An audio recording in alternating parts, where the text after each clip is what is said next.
Monheim-am-Rhein is a quaint town of 43,000 people on the banks of the Rhine River. It's known for a high quality of life, good schools, and what was once regarded as a well-managed budget funding it all.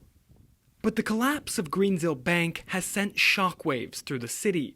More than $45 million was parked in funds at the now insolvent bank, which are unlikely to be recovered.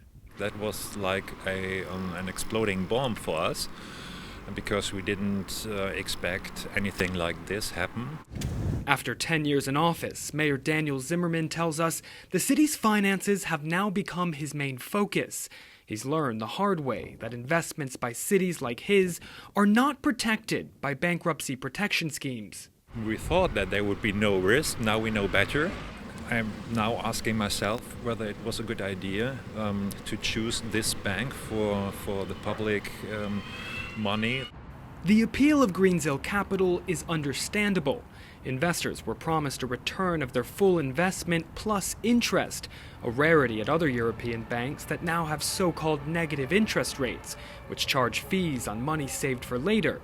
But Greensill Capital saw its debt repackaging business fall apart overnight, forcing Germany's financial watchdog to suspend operations, warning that it would soon become unmanageable.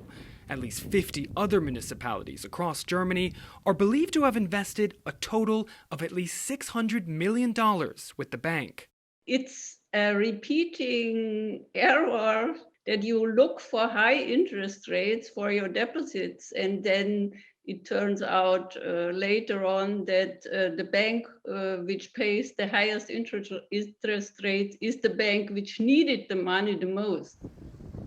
But the loss to Monheim is believed to be the worst in Germany, the equivalent of over $1,000 per resident.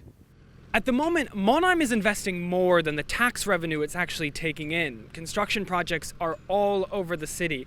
And in 2021, it's expected to spend over $100 million on infrastructure projects like this. Topping up the difference is short-term investments, which are the same kind that were held with Greensill Bank.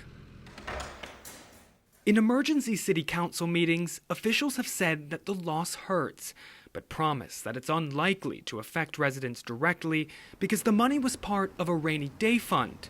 Most locals say they're understanding. Ich denke, das Risikomanagement, was betrieben wurde, war gut. I think the risk management was fine.